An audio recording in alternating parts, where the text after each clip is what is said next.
And hopefully free from complications. And this is very important in this part of the world over here. As you know, in this part of the world, overweight and obesity is tremendous problem. It's a huge problem here we're facing now. If you take them together, between 65 to 70% either overweight or obese in adult population. And the childhood obesity is another huge problem we're speaking about. So when we're speaking about type 2 diabetes, remission versus a cure, what the difference? I think it's slightly terminology. The word cure we tend to think of as being an absolute removal of disease, no possibility of returning. So you might cure pneumonia. Yeah. There may be a recurrence, but it's not the same episode, not the same, so it's a cure. With a chronic disease such as diabetes, we understand now enough about the mechanism to recognize that people may be free from diabetes, but as we get older, it could recur. So a remission is more similar to a remission in a cancer where the cancer may be present but not active. And similarly, with type 2 diabetes, we know that the genetic process behind it is still active, so the risk of diabetes will remain after somebody has become non-diabetic. The risk remains, yes. Therefore we talk about remission. It's a fine thing, and many of our patients will actually speak about a cure, yes. Meaning they had diabetes, they no longer have it. And it's sometimes a complicated word. Yeah. Prof, regarding our patients' care, when they come to the clinic, they are asking for medication.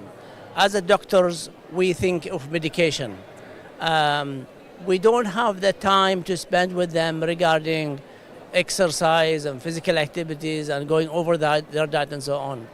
So the major focus is medication and the consultation. Do you think this vision should change? Yeah, no, it's quite interesting you raise this because my grandfather was a doctor more than 100 years ago. He qualified in 1902, I think. And at that time, medical training had a lot of nutrition. A lot of training was about plants, about plant extracts. There were very few effective drugs. No, there were no antibiotics. There were very few effective drugs. And so medical practice involved more general matters, and of course a lot of it revolved around, can we do surgery for this, can we do surgery for that? And increasingly, for many cancers, surgery became normal, but now we're realizing there are better treatments which don't involve surgery. So for medical conditions, when the drugs arrived, and the big massive drugs from the 1940s, 1950s, 1960s, and of course now, we have many, many, many drugs which didn't exist 20, 30 years ago. But we're beginning to understand that for some diseases, drugs can modify the disease, but if you want to be very effective, the most effective treatment is not drugs. It may be, in this case, a dietary management. So weight loss is much more effective than any medication to reduce blood pressure. It's much more effective than any medication to reduce blood glucose in type 2 diabetes. And if a patient wants good advice and to improve their health, long-term health, they need good dietary advice. They need good weight management advice to reduce the weight, to maintain weight loss. And so doctors conventionally now are trained very much to do with prescribing. That's not the best treatment for diabetes. Yeah. And we've heard many talks already about the drug treatment of diabetes. We should always say, if it's possible to remove the diabetes by effective weight loss, weight management, that's a better treatment, and only then should we introduce drugs. Now, of course, there's also the new GLP-1 agonists, which are contributing to our ability to achieve weight loss enormously. These are revolutionary new drugs which are making it possible for nearly everybody to achieve major weight loss. Yeah. But with this medication, I mean, if we start on them, probably we need to take them for life. Would I like to take a medication for life, or shall I do something else as alternative, as a really fundamental change in my lifestyle, my behavior? Yeah, so I mean, if we're wanting to be free from diabetes, that means free from medication. And if you replace diabetes medication with weight loss medication for life, in a way that's not a great move forward. It may be beneficial if we can avoid complications, but in principle, we would like to achieve remission, freedom from diabetes, without the need to take drugs forever. Now, if you go back to the very first clinical guidelines for obesity, which was the SIGN guideline 1996, and it's been repeated in many guidelines since. What was written there, what we wrote there, was to say that the treatment for weight loss, we can define, the treatment for weight loss maintenance, lifelong, may be different. So it may not require the same medication. Absolutely. At the moment, we can achieve major weight loss, 10, 15, 20 kilograms weight loss, with good dietary advice, good dietary programs, which can be online, digital programs, and we can then add, for those who need additional help, we can add the GLP-1 agonist to achieve weight loss. For long-term weight loss maintenance, of course, continuing to take a GLP-1 agonist can do that, but our patients don't want to take a GLP-1 agonist for life. They would prefer alternative treatments to maintain the weight loss. Sure. And now we've published just a few months ago a diet program which is able to maintain the weight loss. It means commitment, it means perseverance, and learning a different way of life, a different diet, to maintain the weight loss. And not everybody can do it, but many people can. So it's possible to lose the weight with the help of GLP-1 agonists, then when the medication is stopped, to maintain that weight loss with a good diet program. Looking to the future, I think we're going to soon see new small molecules, which are possibly not hormones, but GLP-1 agonists, which may be simpler to take, perhaps in smaller doses, and which could possibly be taken intermittently at weekends or something like this to avoid the weight regain. So we're looking for different strategies for the weight loss maintenance. I think we have very, very good treatments to achieve major weight loss reliably. In terms of caloric intake on a daily basis, if somebody with a normal daily living, how many kilocal you expect them to take? Well, we try not to give numbers too much because people get excited about the numbers, and it's very difficult to measure our individual calorie intake. To achieve weight loss, we are currently using a diet 800 to 900 calories, which could be food-based, so it could be a formula diet, because we know that gives rapid results. You're going to see 2 kilograms, 1.5 to 2 kilograms weight loss every week. That means 4, 5, 6 kilograms in a month, and you can achieve 20 kilograms weight loss in 3 months. That's dramatic change. People can see that, they feel better, they look better, and they see results, and they're more likely to persist with that. But that is not a diet you can persist forever.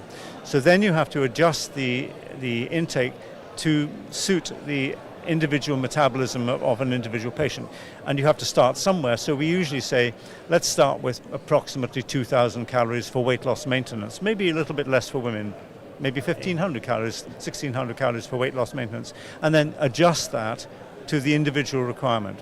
But what we can say for sure is that if a patient is gaining weight, then they're eating more calories than they need, and they have to reduce. If they're maintaining the weight, whatever the weight, if they're maintaining that constant, they're eating the right number of calories for that weight. As input, output. Exactly. It is simple. I have patients coming to the clinics and they say that, okay, I'm going to reduce weight, I'm going to the gym. Yeah. So is the problem going to them or physical activity, is the idea exaggerated? They think they're going to burn more than anticipated? Yeah. Now, there are some people, particularly we think of young men, who are able to lose weight by high levels of physical activity.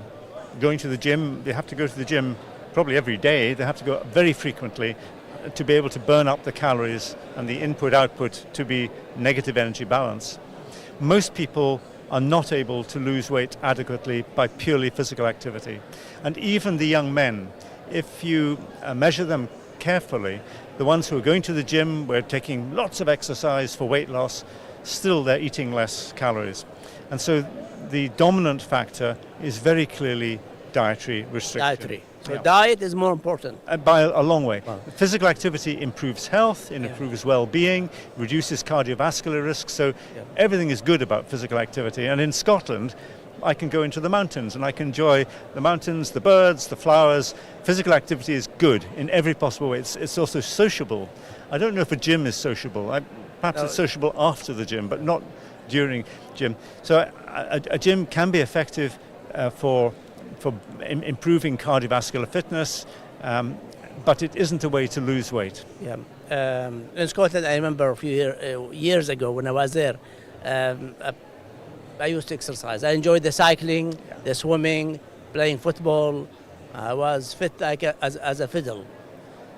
Speaking about a gym here, if somebody go to the gym and he burn out something like 300, 400 kilocal, if he come back and eat balata, then probably he will be much more.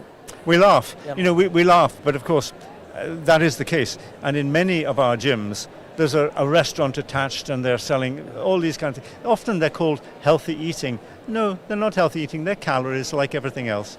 They may be different in some ways, but if you put back the calories by eating, then of course that has zero effect. Now, what I see from my patient that when usually I refer them to a dietitian, diabetic educator, and so on, and psychologist, and they lose weight. But this weight loss for 3-4 months and then regain. So the question of sustainability is a huge issue. Most people, they try lose weight for transit period of time, and then once again they again. And the problem, the majority of them, they regain more weight than the weight they lost. Yeah. Part of the problem, there are many aspects to this question. This is really important. The first thing is, you say that as a doctor managing a condition such as type 2 diabetes, you refer to a dietitian. Yes, that's of course important. But I think if the patient still believes that the dietitian is second league, that the doctor is dominant, that drugs are dominant treatment, the patient will still revert and go back for medication. I think doctors have to be trained to understand that medication has some benefits, but it's not as effective as weight loss, and our doctors need to be giving advice, solid advice, reliable advice to guide, support and encourage patients to lose weight and maintain the weight loss with the help of a dietitian, but it's the doctor's responsibility to get that weight loss.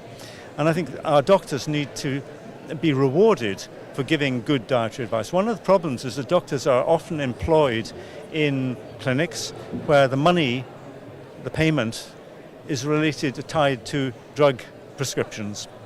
And we've seen this particularly in the Middle East. Now, this doesn't happen in the UK because on our National Health Service, doctors are not rewarded for prescribing medications. They're rewarded for spending time with patients. We have limited time, so there's a limit to what we can do, but we are rewarded for giving good advice, and the best advice for diabetes, type 2 diabetes, is weight loss maintenance, not medications. And I think this is a big problem, especially in the Middle East, where, as I say, employment of doctors and the salaries of doctors are largely paid through prescription of medications, and that is a big problem for patients because they don't get the best advice. And yes, that's an issue, but the lifestyle changes really take time. Would you think that this kind of education should start early on, should start from KG? From Early school time. Oh, I see, thank you. Well, I think I would even go back to even KG. You mean kindergarten? Kindergarten, Ah, yes. Thank you, yes. I absolutely agree. Now, the program we have in Nepal, this is a poor country. I shouldn't say poor, it's a low-income country. It's a very rich country in its closeness to nature, in its awareness of traditional foods. When I say traditional, the conventional foods that people are eating without Western or manufactured foods. So this is a rich country, but it's been led into the westernized way of life by advertising marketing. There we have a program to reverse type 2 diabetes and prevent type 2 diabetes, which is running now through the Global Alliance for Chronic Disease, and with a new grant which starts this week from the Howard Foundation to add prevention to remission. And what we're using there is only food, cheap food, low-cost food for ordinary people. And part of the program there is education education of the patients and their families, education of the healthcare services, but also education of school teachers and introduction of curricula from kindergarten onwards to teach young important. people what is diabetes, what is food about, what is weight gain about, why we should respect our traditional foods and not be led into the processed, ultra-processed foods which are largely causing this disease worldwide. And interesting, and that's something we're really facing here, because it's I think it is education of the whole society, starting from school, universities, and so on. And I'm sad to say that as students at the enter school, initially they put the emphasis on physical activity and PE classes, but as they move on with they cancel these classes and they give them other missing classes and so on. So the physical activity part of it is sort of left aside, and then as they go to the university, there is no strong reinforcement of the value of physical activity or engagement in sports at university level. Yeah. And later on, when they graduate and they join jobs and so on, and starting family life, the message and the mental thinking of the value of exercise, healthy living, it is there, but not reinforced. Yeah, and we have the same problem in schools across Europe, across North America, that physical activity is often equated to sporting excellence. And so schools want to have the best football team, the best cricket team, the best everything. And a small number of individuals are able to partake. Yes. And it's all to do with physical activity for sporting excellence. What I would like to see, and what we're doing in our program in Nepal, is introducing the concept of health as a topic for the curriculum, where physical activity and diet are all part of our learning about what it is to be healthful. And to talk about healthful food, not healthy food, which means what types of food will bring you health. What types of physical activity will bring health. Why are we interested in physical activity? It's not to win cups or to win matches. It's to be able to enjoy the world which we have around us, and to enjoy life in its full, and to enjoy life for the fullness of life, so we have good health for a long life. That's good. And enjoying outside activities or outdoor activities is very important. And I'm glad to see that in the Emirates now, with the new residential areas being planned and the urban planning, they take into account the physical activity in terms of the availability of the parks, walking or cycling tracks, along with the pavements and so on. And the new design, which is city design, is very important. Green design of cities. And you're right, that cycling is something which everybody should have access to. Not everybody enjoys running. I have enjoyed running for many years. It isn't always good for your knees. Cycling is safer in that way, but you don't want to fall off your bicycle. So it's swings and roundabouts. But physical activity is joyful, it's engaging, it's social, and it improves well-being as well as just cardiovascular health. Great. Thank you so much. It's a pleasure to have you with us, and you enrich the meeting and the scientific concepts of the meeting. Very nice to see you. Pleasure to have you, Prof. Thank you so much. Thank you.